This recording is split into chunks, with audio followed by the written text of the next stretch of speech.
The most extreme diesel competition is at Indy, where these performance addicts risk their rigs in the ultimate call-out challenge. Plus, our guys go big with their latest Dragon Alley. That and more today on Truck Tank.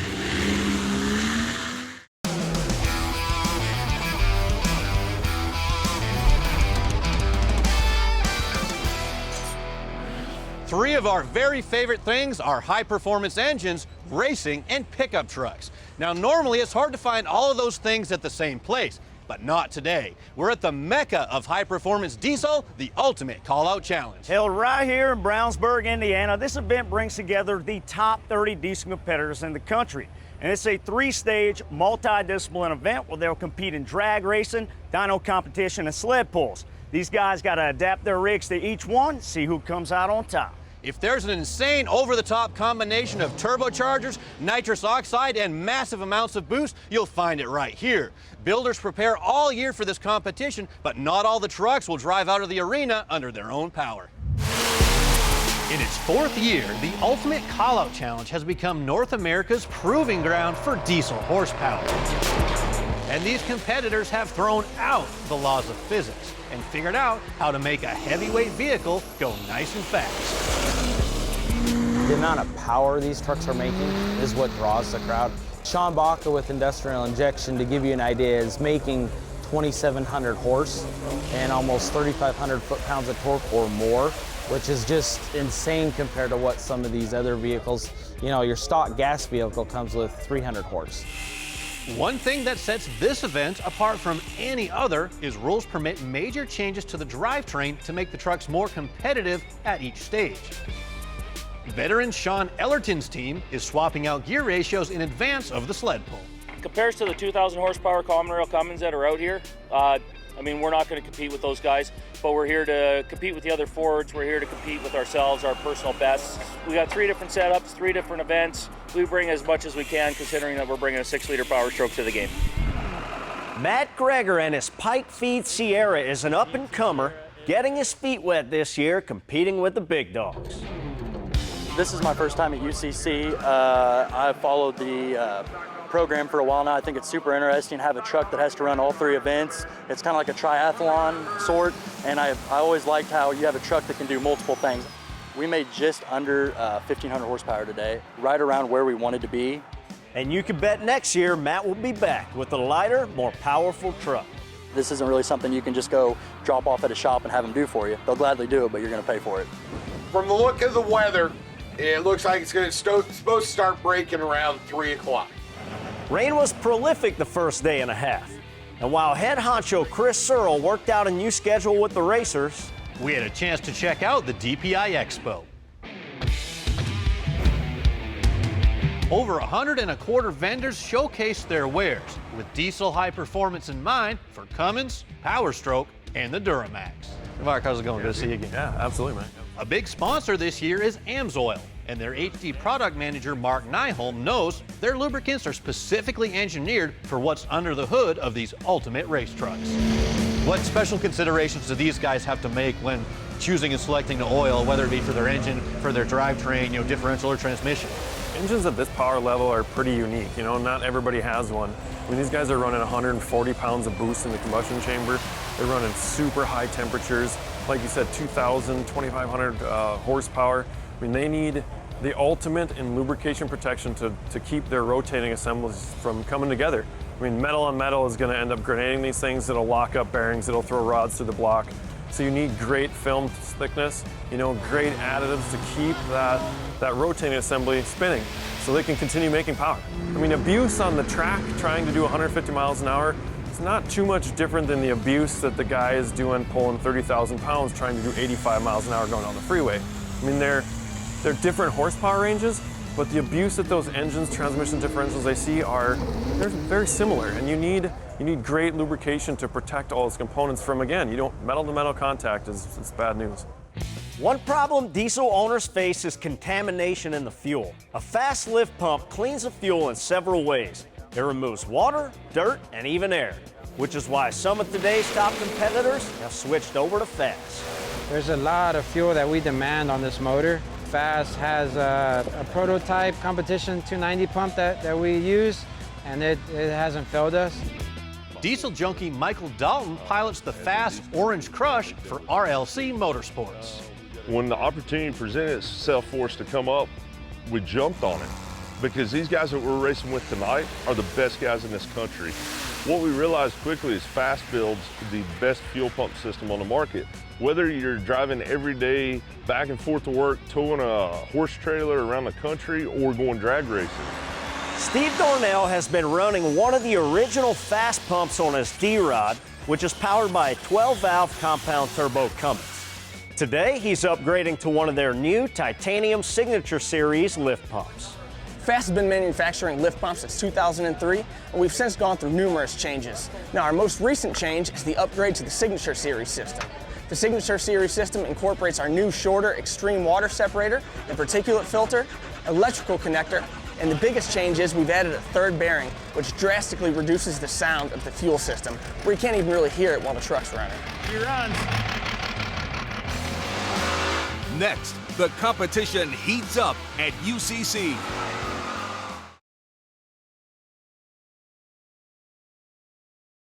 All right, welcome to the UCC. We're drag racing, the rain's gone, and it is beautiful.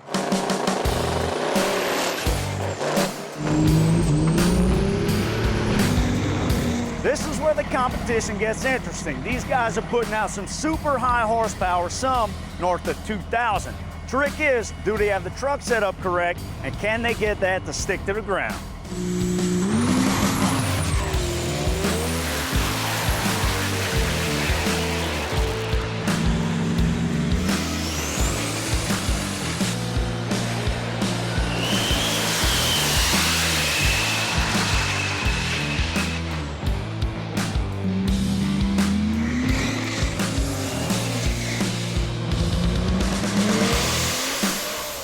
Rain-soaked first day meant the drag portion of the Ultimate Callout Challenge went well into the evening. The 8th mile run would be the first of 3 calculations to determine the overall winner. How's it feel being in the lead right now? Feels good, man. It's an unfamiliar place. At the end, it was Aaron Rudolph from Rudy's Performance in the top spot. The dyno portion of the competition is where we find out exactly how much power makes it from the engine down to the rear wheels. Oftentimes it takes a little bit of work to get these trucks spooled up with the turbos, but when they do come alive, you better watch out.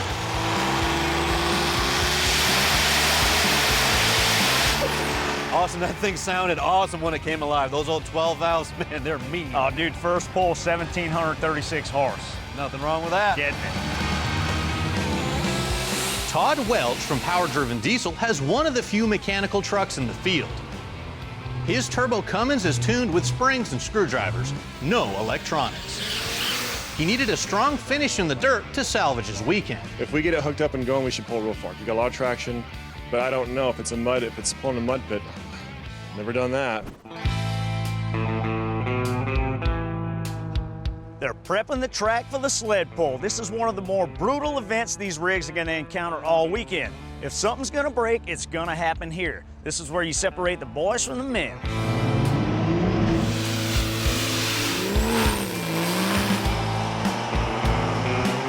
Todd and his dually hit it hard and won the pulling competition with a distance of just over 326 feet, placing 3rd overall. But it was Tony Burkhardt who became a UCC legend. A nasty explosion charred the DURAMAX beyond recognition. But overnight, they rallied the troops with borrowed parts and no sleep. Pulled the sled to a 2nd place comeback finish. Overall champion went to Derek Rose and his 2,500 horsepower DNR Cummins, making him the man to beat for next year's Ultimate Callout Challenge. Next, inspired from Indy, the boys go shopping.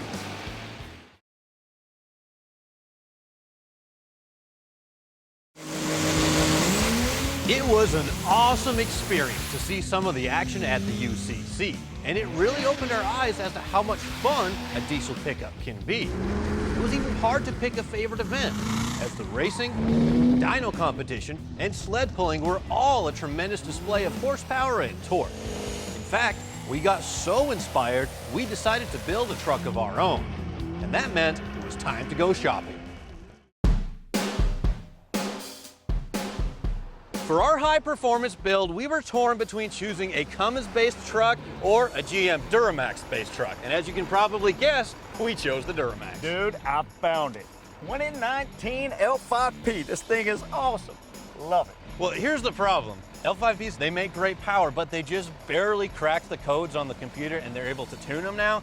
But there aren't a whole lot of aftermarket high-performance parts available just yet. So I don't know, maybe we find a little bit older one, maybe an LML. Man, this thing don't even need power, man. It smells like money in here. It's got a ton of power. We don't even need to do nothing to it. I know you'd think that, being a Ford guy and all, but tell you what, let's keep looking. You go park this thing. All right.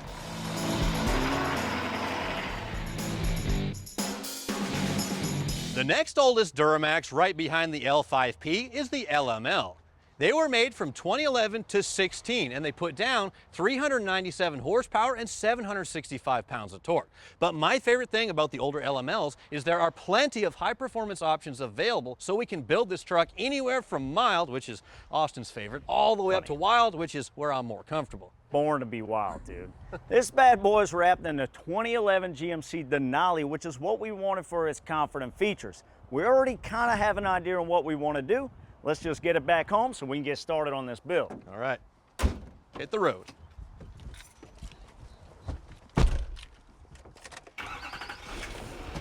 Burn out. We have some pretty lofty goals for this truck in terms of a final horsepower figure. But before we get started with the build, there's a couple things that we need. Number one is a sweet pair of acid wash jeans with some embroidery on the back pocket. Really get us in that diesel spirit. And number two is a name. So we've decided to call this Dragonolly. And based on that name, you can pretty well expect this thing is going to be spending some serious time at the drag strip. But first, we're going to install some basic modification that guys do when they first get their diesel truck. And first on that list is a Bully Dog GT diesel tuner. Now this will get inside the computer and modify parameters for both airflow and fuel. It'll increase power and fuel mileage, but it also acts as a gauge display and it will read and clear DTC codes. On the towing tune, it'll add about 50 horsepower, and on the high performance tune, 75. Now the other most important modification that I always recommend on a new diesel build are some gauges. And the two most important things to monitor are the pyrometer, which measures exhaust gas temperature, and a boost gauge, which reads engine boost. Now I picked both of these up from Summit Racing as well as the A-pillar pod that they're mounted in. So we'll always be able to tell what the engine's doing at a quick glance. And we'll get started by installing the sensors for these gauges. In order to install the mechanical boost gauge, we need to drill and tap into the intake system somewhere between the intercooler and the engine. On an LML, there's a short section of the upper intake which can be easily removed from the truck, so there's no chance any shavings will be ingested into the engine. Your vehicle's electrical system is something that's very important to keep in mind when you're working on any engine. Most diesels have an intake air grid heater that's in the upper intake stream. Basically, it uses electrical resistance to superheat the incoming air when it's really cold outside. This will aid the glow plugs in helping the engine start up again when it's cold. Now, there's raw current at this part right here. This is a fairly heavy gauge cable, and it's directly connected to the battery. There's no switching in between. So if I were to take my wrench and try to loosen up that nut and I accidentally touch something metal with the other end, that's going to cause a direct short to ground, which could cause damage. So, an important lesson when working on anything electrical on any vehicle is always start by disconnecting the battery cables. And on a diesel, you've got to remember to do both.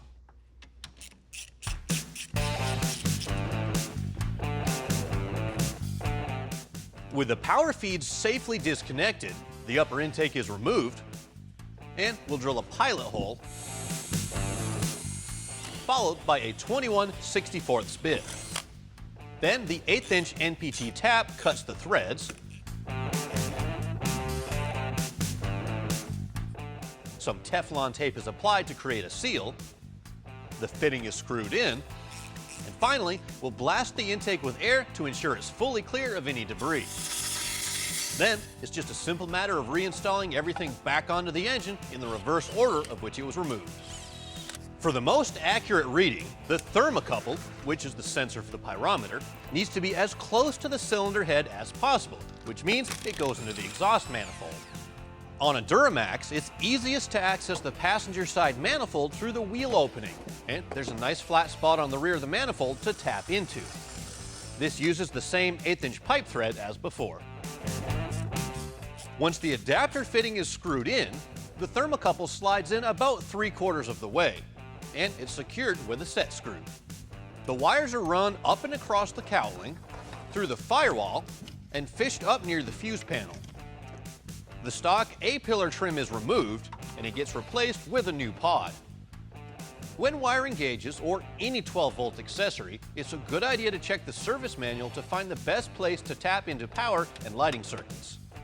The last connection we need to make is installing the boost line to the engine with a nut and ferrule. Next, stay tuned for the tune.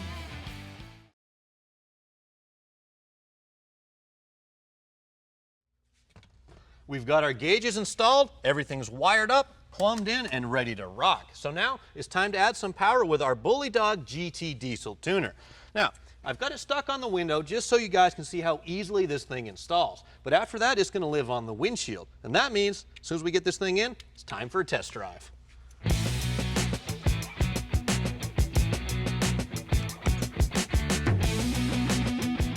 Anytime you flash a tune, you'll want to make sure that your batteries are fully charged. If for any reason you lose power halfway through, the ECM could become corrupted. Once we've made our selections, the updated calibration loads into our LML's computer in about 15 minutes. All right, with the programmer fully installed, it's time to fire this thing up, see how those gauges are going to work. Now, normally this will make about 75 extra horsepower with a Bully Dog, but you guys with the fancy jeans out there, you know that when you drive a diesel, wear your good pants, it's about another 25 on top of that. Let's check the gauges. Pyro's working, boost is working, we're golden.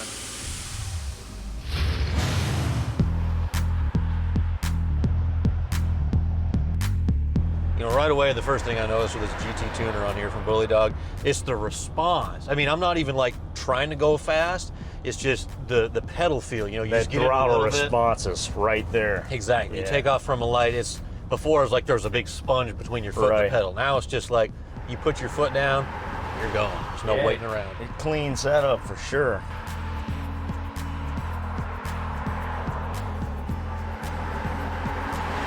So 397 horsepower stock. Let's see what a tuned LML will do. Ready? Here we go. Dang. I mean, this is a 100% stock truck, 100% emissions and tax. Like, it kind of gets it. Yeah, it wakes it up. You could definitely tell a difference from stock, you know? Heck yeah.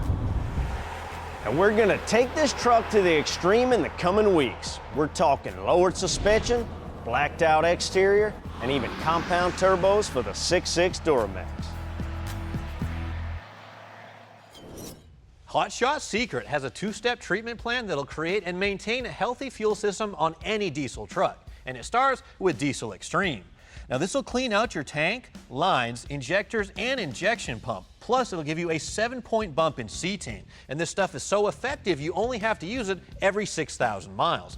And then on every fill up after that, you want to run everyday diesel treatment. This will maintain that same 7-point bump in cetane, plus it'll give you a boost in fuel mileage, and it'll prevent moisture and corrosion from building up in the first place. To find out more or order yours, check out hotshotsecret.com. As you know, most old body style Chevys came from the factory with an automatic transmission. And you might find yourself having the desire to swap out that automatic with a manual trans during your build or even daily driver. Well, American Powertrain makes that easy for you. With your choice of the 5 or 6-speed Tremec, they have tailored conversion kits for your 88 to 98 OBS Chevy 1500 that includes the bell housings, clutch assemblies, flywheels, and even hydraulic clutch kits. Lastly, that Revolution shifter mechanism, which allows you to run bucket or bench seats. Visit AmericanPowertrain.com for more. If you have a 65 to 72 F100 and you want to bring its handling into the 21st century, you need to ditch the twin I-beams and install a QA1 coil-over conversion system. The double A-arm and rack and pinion design will bring the front down 5 to 7 inches, and the rear will come down 4 to 7 with its torque arm and panhard bar design. This system is 100% bolt-on, which means there is no welding required. To find out more, visit QA1.net. And for more information on any of the parts you've seen on today's show, check out PowerNationTV.com.